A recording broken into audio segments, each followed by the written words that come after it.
आयुष्मान योजना आसिला नहीं बहुत बड़ा अपडेट। आयुष्मान योजना रे महिला को मिलिबो अधिक 5 लाख बीमा। जानिबा संपूर्ण खबर ता पूर्व वीडियो को लाइक और चैनल को सब्सक्राइब करनथिले एबे ही सब्सक्राइब करी पाखरे आसुथिबा घंटी चिन्ह को दबाई दियंतु। आयुष्मान भारत को नहीं आसिला खुशी खबर, महिला को पई स्वतंत्र उपहार। आयुष्मान भारत रे महिला को 10 लाख टंकार बीमा मिलिबो।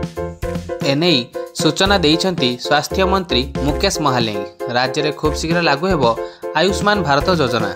एही योजना रे कार्यकारिता नहीं भुवनेश्वर पहुंची केंद्रीय टीम। योजनार रूपरेख तैयारी उपरे टीम र प्रस्तुति। बहु प्रतीक्षित आयुष्मान योजना लगी हेबा नहीं सूचना देले स्वास्थ्य सचिव। योजना रे समस्त को 5 लाख टंकार बीमा सुविधा मिलवा को जाउथिबा बेले महिला को किंतु आउ 5 लाख अधिका टंका मिलिबो। राज्य में आयुष्मान योजना लागू करने को भुवनेश्वर में पहुंची केंद्रीय टीम। ता सहित सचिव आशा करुछंती कि नुआ आर्थिक वर्ष पूर्व यही योजना लागू हेबा नहीं आशावादी थिबा कहिसंती सचिव।